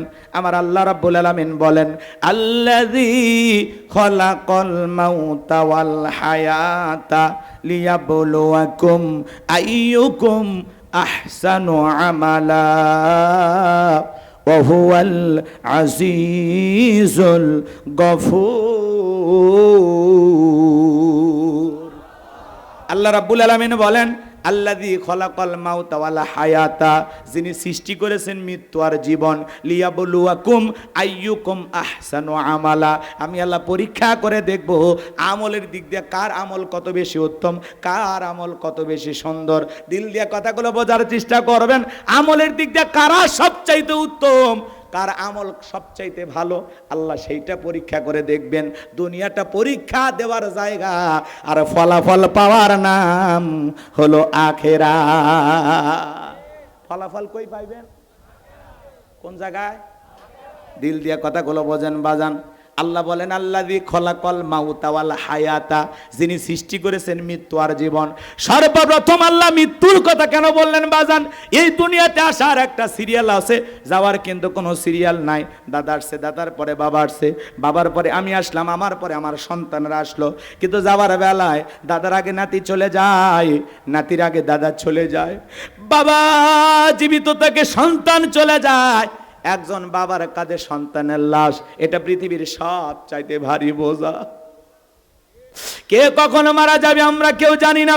কুল্লু নাফসিন যায়িকাতুল মাউত, প্রত্যেক প্রাণীকেই মৃত্যুর স্বাদ গ্রহণ করা লাগবে। এই স্বাদ হলো দুই প্রকারের, মিষ্টি খেলে যেমন মিঠা লাগে, নিম পাতা খেলে যেমন তিতা লাগে। যারা ইমানদার তারা মৃত্যুবরণ করবে বাজান।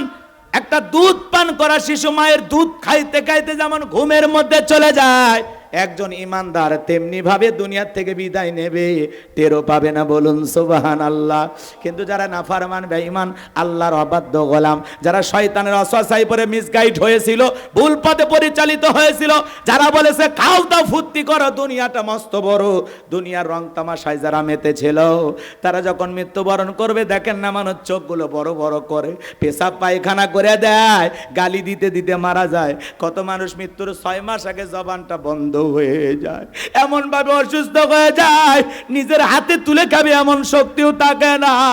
সন্তানেরা শরবত বানায় চামচ দিয়ে মুখের মধ্যে তুলে দেয়, গালসি বেয়ে বেয়ে পড়ে যায়, খাওয়ারও শক্তি থাকে না। এ বাজার মৃত্যুর যন্ত্রণা বড় কঠিন, বড় ভয়ঙ্কর। এ যুবক, তুমি কি মনে করো তুমি মারা যাইবা না? তুমি 10 তলা বিল্ডিং এ থাকো, মনে করো লিফটের সুইচ বুঝে মালাকুল মাউত বোঝে না। এ যুবক, মৃত্যুর সময়টা যখন ঘনিয়ে আসবে, আমার আল্লাহ বলেন আইনামা তাকুনু ইদরিকুমুল মাউতু ওয়ালাউ কুনতুম ফি বুরুজিম মুশাইয়াদা। সূরা নিসার 78 নম্বর আয়াত আল্লাহ জানায়া দিলেন, যেখানেই থাকো, যে অবস্থায় থাকো, মৃত্যু তোমাদেরকে ধরবেই, মৃত্যু থেকে পালানোর কোনো রাস্তা খোলা নাই। এ যুবক, তোমার মতো কত যুবক বিয়ে করলো, বাসর ঘরে যাবে, যাইতে পারলো না। সিরাজগঞ্জের এক যুবক বিয়ে করেছে, বউ নিয়ে বাসর ঘরে যাবে, রেল লাইন পার হয়ে যাবে, এমত অবস্থা একটা চলন্ত এসেছে, এত জোরে ট্রেনটা ধাক্কা মেরেছে, বরযাত্রী সহ যে কয়জন প্রাইভেট কারে ছিল সবাই মারা গেল। তোমার মতো যুবক বিয়ে করেছে ঝিনাইদহে, বাসর ঘরে সাজানোর জন্য ফুল কিনে নিয়ে রাস্তা পার হইতেছে, ট্রাক এসে ধাক্কা মেরে ফুল সহ ছেলেটারে পিষে রেখে চলে গেল। যুবক, তোমার পায়ে হাত দিয়ে কতবার অনুরোধ করে বলি, রে যুবক, এখনো সময় আছে, পরিবর্তন হয়ে যাও, ফিরে আসো আল্লাহর দিকে। আল্লাহর ঘরের দরজা, মসজিদটা এখনো খোলা আছে, আর বসে থেকো না যুবক, যাও মুয়াজ্জিন আযান দেয়, আর লুডু খেলো না, ক্রিকেট খেলো না, ফুটবল খেলো না, আর রং তামাশায় বইসা থাইকো না। যাও যুবক, যাও, আল্লাহর ঘরের দরজাটা এখনো খোলা আছে, মসজিদে চলে যাও, মালিকের কুদরতি কদমে সেজদা দাও, নিজেকে পরিবর্তন করে ফেলো। কত যুবকের হাত ধরে বললাম, এ যুবক নামাজ পড়ো, বলে হুজুর এই যৌবন বয়সে একটু ঘোরাফেরা করি, পরে নামাজ দেখবো। আবারও বললাম, যুবক নামাজ পড়ো, বলে হুজুর বিয়ে শাদী তো করলাম না, বিয়ে শাদীটা একটু কইরা নেই। বিয়ে শাদী হয়ে গেল, কিছুদিন পরে বলা হলো, যুবক এখন কি নামাজ পড়বা না? বিয়ে তো হয়ে গেল। বলে হুজুর হাতের মেহেদি রংটাই শুকাইল না, এখন মসজিদে যা সময় নষ্ট করার মতো সময় নাই। জোরে কন্যা উজুবিল্লাহ। এই তো বিয়ে করলাম, তুই একটা বাচ্চা কাচ্চা হোক, এরপরে যখন বাচ্চা কাচ্চা হয়ে যায়, সন্তান হয়ে যায়, তখন যদি বলা হয় যুবক বিয়েও করলে সন্তানের বাবা হইলে এখন কি আর মসজিদে যাইবা না? যুবক ডেকে বলে, হুজুর বাচ্চা কাচ্চা হওয়াতে সংসারের চাপ বেড়ে গেছে, কাজে কর্মে অনেক ব্যস্ত থাকি, পরে দেখা যাবে। এই যে আপনার চিন্তা ভাবনা, পরে পরে দেখা যাবে, এ যুবক তুমি যে বিয়ে করবা তার কি গ্যারান্টি আছে? বিয়ের পরে সন্তানের বাবা হবা তার কি গ্যারান্টি আছে? তোমার মতো কত যুবক চোখের সামনে মারা যাইতেছে, পরীক্ষা দিয়েছে, রেজাল্টটা বের হবে আগামীকাল, গতকালকে তার মৃত্যু হয়ে গেছে। কত যুবক স্বপ্ন ভরা আশা নিয়ে কক্সবাজারে ঘুরতে যায়, সমুদ্রের সৈকতে যায়, ছেলেটারে ফিরে আসে না। তোমার মতো কত যুবক পালসার মোটর সাইকেল এদিক এদিক ঘোরাফেরা করে, আস্তা করে ট্রাকের তলে যাইয়া জীবনটা চলে যায়, আর ফিরে আসার ভাগ্য হয় না। কারো কখনো মৃত্যু হবে আমরা কেউ জানি না, মৃত্যু সব জায়গায় দাঁড়িয়ে আছে, কখন কিভাবে মৃত্যু হবে আমরা কেউ জানি না। সকালে মরবো না সন্ধ্যায় মরবো, রাতের বেলায় ঘুমের মধ্যে মারা যাব, নাকি বউ কলা টিভিতে হত্যা করবে আমরা কেউ জানি না। কথা বলেন না কেন? কার কখন মৃত্যু হবে আমরা কেউ জানি না বাজান। মৃত্যুর যন্ত্রণা বড় কঠিন। আল্লাহর নবী ইদ্রিস আলাইহিস সালামকে জিজ্ঞাসা করা হয়েছিল, ও আল্লাহর নবী ইদ্রিস, মৃত্যুর যন্ত্রণা আপনার কাছে কেমন মনে হয়? আল্লাহ নবী ইদ্রিস আলাইহিস সালাম ডেকে বলেন, জ্যান্ত ছাগলের গা থেকে চামড়া খসাইলে ছাগলের যেমন কষ্ট হয়, আমার কাছে মৃত্যুর যন্ত্রণা তেমনি কষ্টকর মনে হয়। একজন নবীর কাছে যদি মৃত্যুর যন্ত্রণা এমন কষ্টকর মনে হয়, আপনার আমার কাছে মৃত্যুর যন্ত্রণা কত ভয়ঙ্কর হতে পারে। ও নওগাঁর মুসলমানেরা, বিশ্ব নবী ইন্তিকালের পূর্বে অসুস্থ, নবীর শরীরে প্রচন্ড জ্বর। কিছুদিন পরে নবী আমার সুস্থ হলেন। আসমান থেকে জিবরাইল আসলেন, নবীকে সালাম দিলেন, আসসালামু আলাইকুম ইয়া রাসূলুল্লাহ, ইয়া হাবিবাল্লাহ, হুজুর এখন আপনার শরীরের অবস্থাটা কেমন আল্লাহ জানতে চাই। নবী ডেকে বলে, ও জিবরাইল, আগের চাইতে আমি অনেকটা সুস্থ আছি। কিছুক্ষণ পরে আবারও জিবরাইল আসলেন, ডেকে বলে, নবী আজকে আমি আসমান থেকে একা আসি নাই, আমার সাথে আরেকজন ফেরেশতা এসেছেন যার নাম মালাকুল মউত, আপনার অনুমতির অপেক্ষায় দাঁড়িয়ে আছে। নবীজি অনুমতি দিলেন, মালাকুল মউত প্রবেশ করলেন, নবীজিকে সালাম দিলেন, আসসালামু আলাইকুম ইয়া রাসূলুল্লাহ, ইয়া হাবিবাল্লাহ, হুজুর আপনি যদি অনুমতি দেন আপনার রূহটা আমি কবজ করব, আর আপনি যদি অনুমতি না দেন আমার আল্লাহ বলেছেন এক মুহূর্ত দেরি করবি না, আমার বন্ধুর যতদিন মনে চাই ততদিন দুনিয়ার জমিনে থাকবে। নবী আমার ডেকে বলে, আজরাইল এরপরে কি আর কোনোদিন আসবে না? ডেকে বলে, যেহেতু আপনার জীবন আছে, মৃত্যুর স্বাদ অবশ্যই আপনাকে একদিন ভোগ করা লাগবে। নবী আমার ডেকে বলে, ও মালাকুল মউত আর আসতে হবে না, আজকে এসেছো আমি তোমাকে অনুমতি দিলাম। নবী যখন অনুমতি দিলেন, মালাকুল মউত যখন বিশ্ব নবীর রূহটা বের করার জন্য বুকের উপরে হাত রেখে দিয়েছেন, নবী আমার অঝরে চোখের পানি ছেড়ে দিয়ে কাঁদে আর বলে, হে মালাকুল মউত, আজরাইল আর সহ্য হয় না রে, আর সহ্য হয় না, হাতটা তাড়াতাড়ি আমার বুকের উপর থেকে সরায় নাও। মালাকুল মউত হাত সরায় নিলেন। আমার নবী ডেকে বলে, মালাকুল মউত এই যদি হয় মৃত্যুর যন্ত্রণা কষ্ট আমার উম্মতেরা সহ্য করতে পারবে না। কেমন দয়ার নবী, মায়ার নবী পাইছি, মৃত্যুর পূর্বে উম্মতের কথা বলে না। আল্লাহু আকবার। নবী ডেকে বলে, মালাকুল মউত আমারে কথা দে, আমার উম্মতের রূহটা বের করার সময় ইহসান করবি, কষ্ট দিবি না।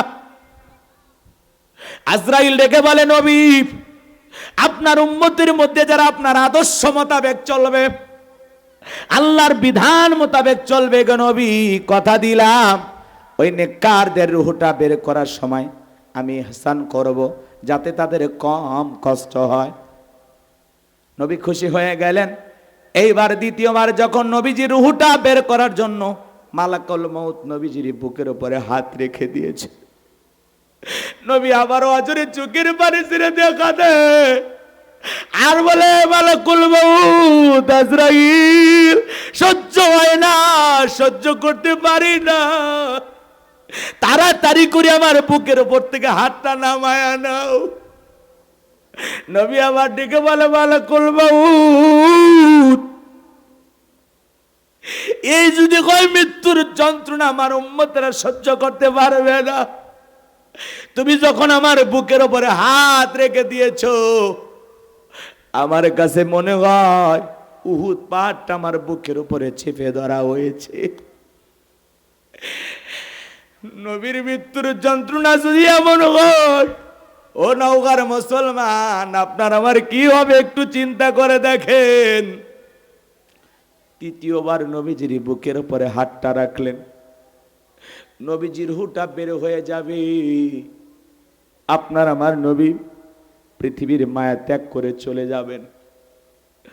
নবীজির রূহটা বের হয়ে যাবে, শেষ মুহূর্তে নবী উম্মতদেরকে যেই কথা বলে গেলেন, আসসালাত আসসালাত, আমার উম্মতেরা নামাজ নামাজ নামাজ ছাইরো না।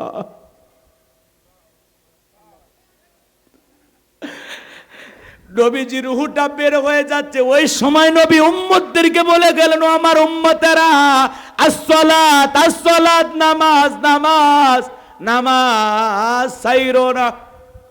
নবীর জীবনের শেষ কথাটা কি আমরা আমল করতে রাজি আছি?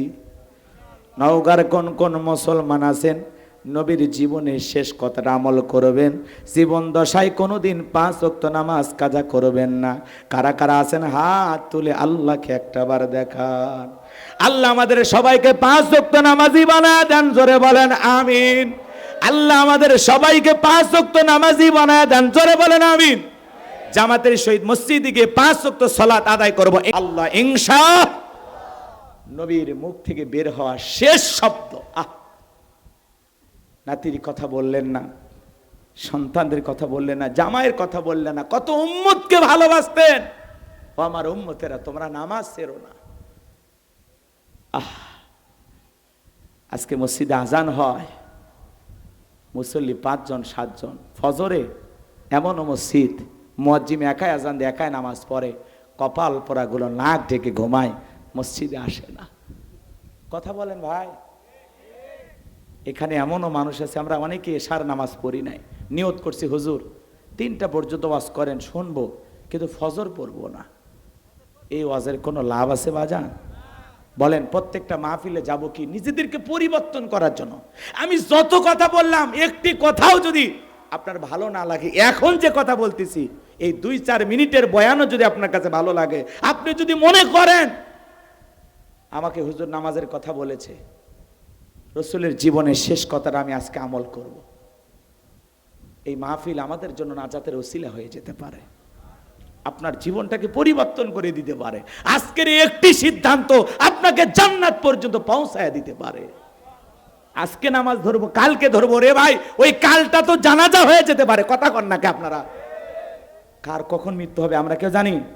আসবে মরণ কখনো কোথায় কারো জানা নাই, আসবে মরণ কখনো কোথায় কারো জানা নাই।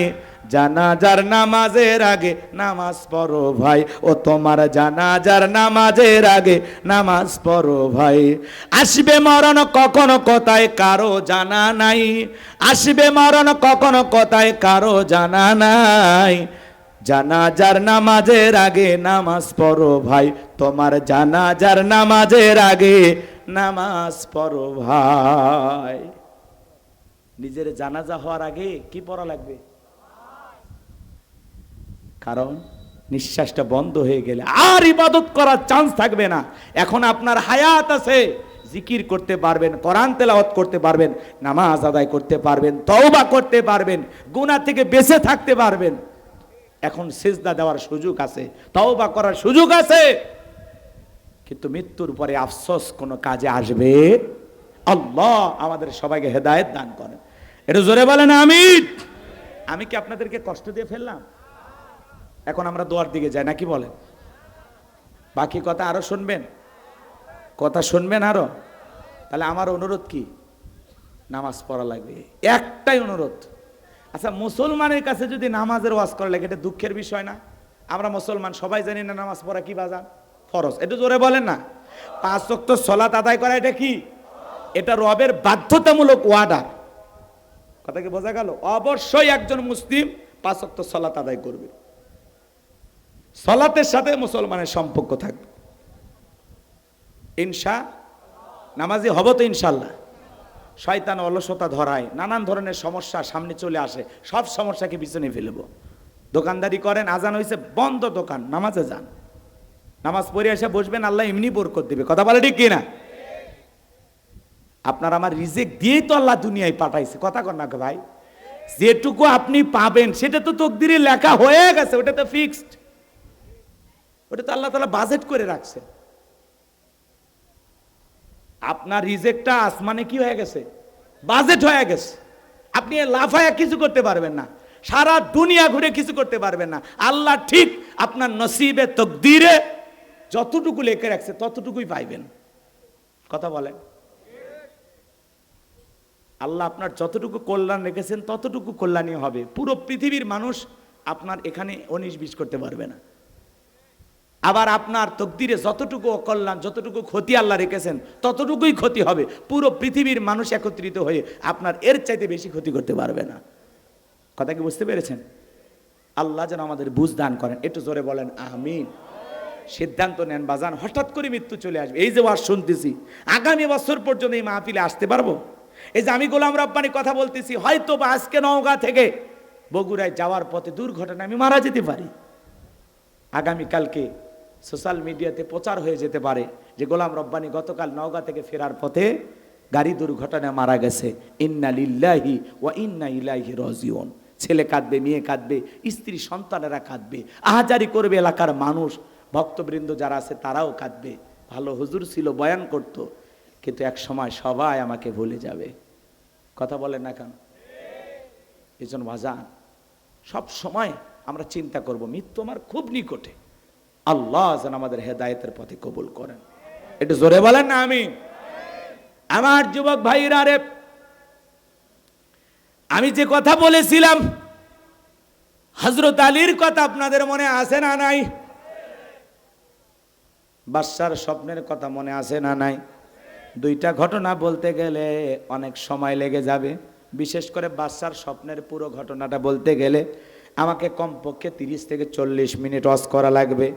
আমি বলেছিলাম 12টা 15, এখন 12:30 পার হয়ে গেছে। কথা কি বুঝতে পেরেছেন? হযরত আলীর কথাটা বলে আমি আপনাদের কাছ থেকে একটু দোয়া নিতে চাই। কষ্ট হবে? হ্যাঁ ভাই, রহমতুল্লাহ ভাই কই? সভাপতি বাজান, দোয়ার দিকে গেলে সমস্যা নেই তো? কারো কিছু বলার আছে? না না, দোয়ার দিকে আমি যাব, আপনি কিছু বলবেন? কারো কিছু বলার নাই তো? আমার ভাইয়েরা, হযরত আলী এইবার তরবারিটা উঁচু করে বলে, মক্কার মহাবীর আমর, তোর যদি সাহস থাকে দাগটা পার হয়ে দেখা, আয় আয়, খেলা হবে, আয়। কথা বোঝেন না? এরকম একটা বাংলাদেশে খেলোয়াড় ছিল না কি না, শামীম ওসমান, মাইক পেলে বলতে খেলা হবে, খেলা হবে। আজকে বাংলাদেশের পুরো মাঠ পড়ে আছে, কিন্তু পাক্কা খেলোয়াড়রা না। এই বেটা কত খেলতে পারে, এখন আসো, পালাও কে? কি খেলোয়াড় তোমরা? বাংলাদেশের ক্রিকেটাররা হারিয়ে হলেও বাংলাদেশে আছে, পালায় না তো। ওদেরকে ডিম মারে, ভুয়া বলে, তাও আসে। আর এরা এত বড় খেলোয়াড়, এরা আসে না। কথা কন কি আপনারা রাগ করেন? বড় বড় কথা বলতো, আহা, একজনের তো শরীরই চলতো না, কি অভিনয়টা করতো জাতির সামনে, খেলা হবে বলতো, মনে নাই? যাই হোক, এগুলো বললে অনেকে বিরক্ত হয়, হুজুর ওয়াজের মধ্যে এগুলো কেন? আরে ভাই, বাস্তবতা নিয়ে একটু হালকা নাড়া দিলে, হালকা নাড়া না দিলে অতীত ভুলে যাবেন। আমরা চাই যে 16 বছর জালেমেরা জুলুম করেছে, এই ইতিহাস যেন আমরা জীবিত থাকা অবস্থা আপনারা ভুলে না যান। এজন্য একটু ব্রেকিং নিউজের মতো হালকা করে একটু নাড়া দিয়ে যায় যে এরকম মানুষ ছিল, খেলা হবে, এরকম একটা মানুষ ছিল না? আসি কোথা আমরা জানি না। হ্যাঁ, বাংলাদেশের অর্ধেক টাকা আছে এই পদ্মা সেতু, এই সেতু মন্ত্রীর কাছে। কথা কন না আপনারা? অর্ধেক টাকা, অর্ধেক। 11 লক্ষ কোটি টাকা দুর্নীতি হয়েছে, এটা আমরা প্রথমে শুনলাম। এখন আজ পর্যন্ত একটা জরিপ করে হিসাব বের হয়েছে 29 লক্ষ কোটি টাকা। এই টাকার বাড়ি কই? বাংলাদেশ কিসে সিঙ্গাপুর? পৃথিবীর সেরা ধনী রাষ্ট্র বানানো সম্ভব। কথা বলেন। ওরা খালি গল্প শোনাইছে দেশ উন্নয়নে সিঙ্গাপুর, এদিকে মধুপুরি হয়নি। কথা কন না আপনারা? যাই হোক, ওইদিকে আর যাবো না, আপনাদেরকে কষ্টও দেব না। শুধু এতটুকু বলবো, আগামীতে যা করবেন বুঝে করবেন। কথা কি বুঝতে পেরেছেন? সমাজে ভালো মানুষের দরকার আছে, দেশের ভালো চাইলে সমাজে ভালো মানুষের দরকার আছে, সৎ মানুষের দরকার আছে, দেশ প্রেমিকের দরকার আছে। কথা বলেন। অভিনেতার দরকার নাই। যে কথা বলতে চাচ্ছিলাম বাজান, হযরত আলী বলতেছে, এই মক্কার মহাবীর আমর, সাহস থাকলে দাগটা পার হয়ে দেখা, এক পা সামনে আসে 3 পা পেছনে যায়, এক পা সামনে আসে 3 পা পেছনে যায়। এমত অবস্থায় 1 পা 2 পা করতে করতে যখনই দাগ বরাবর আসছে, হযরত আলী শুধু কাঁধ বরাবর তরবারি ঠেকাইছে। আল্লাহু আকবার বলেন। তরবারি ঠেকাইতে দেরি, ওই মক্কার মহাবীর আমরের দেহ থেকে আমার আল্লাহ কাল্লাটা ফেলায় দিতে দেরি করে নাই। বলুন আল্লাহু আকবার। আমার আল্লাহ ডেকে বলে, আমার নাম আল্লাহ, যারা দিতে চাই আমি এবং আমার রসুলের সাথে পাল্লা, আমি রাখবো না তাদের ঘরের কাল্লা। চিৎকারে মেরে বলুন সুবহানাল্লাহ। আল্লাহর সাথে পাল্লা দিয়ে কোনো জালেম টিকতে পারে? নমরুদ টিকতে পারে নাই, ফিরাউন টিকতে পারে নাই, আবু জেহেল টিকতে পারে নাই। আজও পৃথিবীর মানচিত্রে যারা মুসলমানের রক্ত নিয়ে খেলা করতেছে, ওই জালেমদেরও পতন হবে, ওরাও টিকে থাকতে পারবে না। কথা বলে ঠিক কিনা? এই জন্য মুসলমান হিসাবে দল মত নির্বিশেষে আমাদের ঐক্যবদ্ধ থাকা লাগবে। আল্লাহর জমিনে দ্বীন কায়েমের জন্য কারা কারা তার জীবন দিতে প্রস্তুত, হাত তুলে রাখা। লিল্লাহি তাকবীর। কোরআন সুন্নাহর আইন চাই, সৎ লোকের শাসন চাই। আল্লাহ এই জমিনকে ইসলামের জন্য কবুল করুন। চিল্লায় বলুন আমিন। ওয়া আখিরি দাওয়ানা আনিল হামদুলিল্লাহি রাব্বিল আলামিন। আসসালামু আলাইকুম ওয়া রাহমাতুল্লাহি ওয়া বারাকাতুহু। সকলে দুরূদ ইব্রাহিম পড়ুন। আল্লাহুম্মা সাল্লি আলা মুহাম্মাদ ওয়া আলা মুহাম্মাদ কামা সাল্লাইতা আলা ইব্রাহিম ওয়া আলা আলি ইব্রাহিম ইন্নাকা হামিদুম মাজিদ। আল্লাহুম্মা বারিক আলা মুহাম্মাদ ওয়া আলা আলি মুহাম্মাদ কামা বারাকতা আলা ইব্রাহিম ওয়া আলা আলি ইব্রাহিম ইন্নাকা হামিদুম মাজিদ। আল্লাহুম্মা আমিন। রব্বানা যালামনা আনফুসানা ওয়া ইল্লাম তাগফির লানা ওয়া তারহামনা লানাকুনান্না মিনাল খাসিরিন। মাদ্রাসাতুল কোবাল ইসলামিয়া মাদ্রাসার উদ্যোগে আজকের তাফসীরুল কোরআন মাহফিলের শ্রদ্ধাভাজন সভাপতি ইঞ্জিনিয়ার আলহাজ এস এম এনামুল হক বাবু ভাইকে কবুল করেন। জনাব রিজাউল হককে কবুল করে নেন। প্রধান অতিথি জনাব আলহাজ মোহাম্মদ আশরাফুল ইসলামকে কবুল করেন। বিশেষ অতিথি যাদের নাম আছে আল্লাহ কবুল করে নেন। আমন্ত্রিত উলামায়ে কিরাম কথা বলেছেন মাওলানা রাকিবুল ইসলাম রহমতুল্লাহ, মাওলানা এস এম মেহেদী হাসান সিদ্দিকী, মাওলানা আবু রায়হান সহ যত উলামায়ে কিরাম কথা বলেছেন প্রত্যেকের কণ্ঠ দিনের জন্য কবুল করো। আমার ভাগিনা শেখ আবু ইউসুফকে কবুল করো। সাইদ ইকবাল হাবিবিকে কবুল করে নাও। আমার কলিজার টুকরা সন্তানটা কেউ দিনের জন্য তুমি কবুল করে নাও। আমার আবু বকর আয়েশাকে তুমি কবুল করো। আমার নোসাইবাকে আল্লাহ তুমি কবুল করো। মারিয়াকে আল্লাহ কবুল করো। হে রব্বুল আলামিন, অনেকে দোয়া চেয়েছেন আল্লাহ, আজকের মাহফিলে নগদে বাকিতে যত মানুষ টাকা পয়সা দান করে আছে আল্লাহ সকলের দানগুলো কবুল আর মঞ্জুর করে নাও। এ দানে ছেলে করে কোটি কোটি টাকার মালিক বানায় দাও। দুনিয়া আখিরাতে ইজ্জত সম্মান বাড়ায় দাও। আমরা যারা হাত তুলে ধরেছি আল্লাহ, আমাদের অনেকের মা নাই, বাবা নাই, এতিম বানায় কবরে চলে গেছে। ওই জনম দুঃখিনী মা বাবার কবরে আর সবটুকু পৌঁছায় দাও। পিতা মাতার কবর জান্নাতের বাগান বানায় দেন। রব্বির হামহুমা কামা রব্বায়ানি সগীরা ওয়া রব্বির হামহুমা কামা রব্বায়ানি সগীরা। আমাদের আত্মীয় স্বজন পাড়া প্রতিবেশী যারা কবরে চলে গেছে তাদেরকে আপনি মাফ করে দেন। এই গ্রামে এলাকায় যত মানুষ মাটির নিচে শায়িত সবাইকে আপনি মাফ করে দেন। কবরগুলো জান্নাতের বাগান বানায় দেন। পিতামাতা যাদের বেঁচে আছে আল্লাহ পিতামাতার খেদমত করে তাদের মুখে হাসি ফোটাইয়া জান্নাত অর্জন করার তৌফিক দিয়া দেন। আমরা যারা হাত তুলে ধরেছি নফসের ধোকায় পড়ে, দুনিয়ার মহাব্বতে পড়ে, দিনের আলোতে রাতের আধারে গোপনে প্রকাশ্যে অনেক গুনাহ করে ফেলেছি আল্লাহ। আমাদের এই গুনাহের দিকে যদি তাকাও, জাহান্নাম ছাড়া কোনো উপায় হবে না।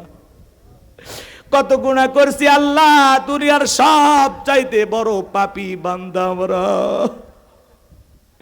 আমাদের এই গুনাহের দিকে তাকাইও না। তুমি রহমান, তুমি রহিম, ওয়া আনতা আরহামুর রাহিমিন।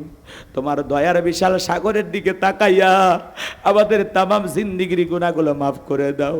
ওই কঠিন জাহান্নামের আগুন থেকে আমাদের মুক্তি দাও। এই পাতলা চামড়ার শরীর জাহান্নামের আগুনের পোড়ানোর ক্ষমতা আমাদের দেয়। দুনিয়াতে রোদের তাপ সহ্য হয় না, এসি ফ্যানের বাতাস খাওয়া লাগে, আর ওই জাহান্নামের আগুন আমরা সহ্য করতে পারবো না। আল্লাহ ভয়ঙ্কর জাহান্নামের আগুন থেকে আমাদের মুক্তি দাও। রব্বানা সরিফান্না আযাবা জাহান্নাম ইন্না আযাবাহা কানা গরামা। রব্বানা আতিনা ফিদ দুনিয়া হাসানাতাও ওয়া ফিল আখিরাতি হাসানাতাও ওয়া কিনা আযাবান নার। রব্বুল আলামিন, আমি গুনাহগার দোয়া করি আল্লাহ, জীবনে একটা বার সোনার মক্কা মদিনা আমাদের যাওয়ার সুযোগ করে দিও। তামাম পৃথিবীর মুসলিম উম্মাহকে হেফাজত করো, মুসলমানদের বিজয় দাও। বাংলাদেশের মসজিদ মাদ্রাসা কবুল করো, হক্কানি উলামায়ে কিরামদের কবুল করো। এই জমিনকে আল্লাহ ইসলামের জন্য কবুল করো।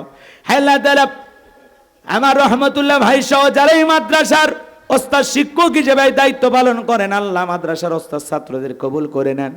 যাদের মাথায় সম্মানের পাগড়ি পরায়া দিলাম, মৃত্যু পর্যন্ত কোরআন সিনার ভিতরে ধরে রাখার তৌফিক দিয়ে দেন। আল্লাহ এই মাদ্রাসার জন্য যত ভাইরা দান করেছে দানগুলো কবুল করে নেন। আগামী বছর আরো বড় পরিসরে এই মাহফিলটাকে আয়োজন করা তৌফিক দিয়ে দেন।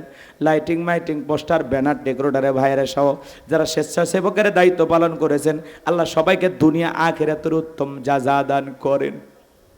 রব্বুল আলামিন, জীবনে কোনোদিন নওগাঁর মানুষের সাথে আর যদি দেখা না হয়, এই মুখগুলো জান্নাতের সিঁড়িতে পরিচয় করায় দিও। সবাইকে নিরাপদে বাড়ি পর্যন্ত পৌঁছার তৌফিক দিও। সবাইকে আপনার রহমতের চাদরে আবৃত করুন। আমাদের ক্ষেত খামার ব্যবসা বাণিজ্যে বরকত দান করুন। আল্লাহ হায়াতের জিন্দেগিতে বরকত দান করুন। আল্লাহ পরিবার পরিজন যারা আছে নামাজি বানায় দেন। যাদের পরিবারে অশান্তি আছে আল্লাহ শান্তির ফয়সালা করে দেন। যেই সমস্ত মেয়েদের বিয়ে হয় না বিবাহের ব্যবস্থা করে দেন। যে মাদের সন্তান নাই আল্লাহ সন্তান দিয়ে ধন্য করে দেন। যাদের ঘরে অশান্তি হযরত আলী আর ফাতেমার মতো ভালোবাসা দিয়ে ভরপুর করে দেন। আল্লাহ আমাদের সবাইকে কোরআন সুন্নাহর পথে চলার তৌফিক দিয়া দেন। মিলেমিশে একটা সুন্দর বাংলাদেশ গড়ার তৌফিক দিয়া দেন। সুবহান রাব্বিকা রাব্বিল ইজ্জাতি আম্মা ইয়াসিফুন ওয়া সালামুন আলাল মুরসালিন আলহামদুলিল্লাহি রাব্বিল আলামিন। আমার আতিক ভাগিনাকে কবুল করে নাও। আমার গাড়ির ড্রাইভার শাহাদতকে কবুল করো। আমার আব্দুর রহিম ভাইকে আল্লাহ কবুল করে নাও। তার জীবনের সমস্ত পেরেশানি হতাশাগুলোকে দূর করে দাও। আল্লাহ আজকের মাহফিলে আমি গুনাহগার দোয়া করি আল্লাহ, জানি না কখনো মালাকুল মউত আমাদের সামনে দাঁড়িয়ে যাবে, আমাদের জানা নাই। ও মালিক, কোন সময় মৃত্যু হবে আমাদের জানা নাই। যেই মাসে মরণ দিবা মাসটা যেন রমজান মাস হয়, যেই দিনে মরণ দিবা দিনটা যেন জুমার দিন হয়। নামাজের সেজদারত অবস্থায় মৃত্যু দিও, কোরআন পড়তে পড়তে মৃত্যু দিও। ইসলামকে প্রতিষ্ঠিত করার জন্য রাজপথে জীবনটা বিলানোর তৌফিক দিও। মৃত্যুর সময় দয়ার নবীর চাঁদ মুখখানা দেখতে দেখতে আমাদের জবানে জারি করে দিও লা ইলাহা ইল্লাল্লাহু মুহাম্মাদুর রাসূলুল্লাহ সাল্লাল্লাহু আলাইহি ওয়াসাল্লাম।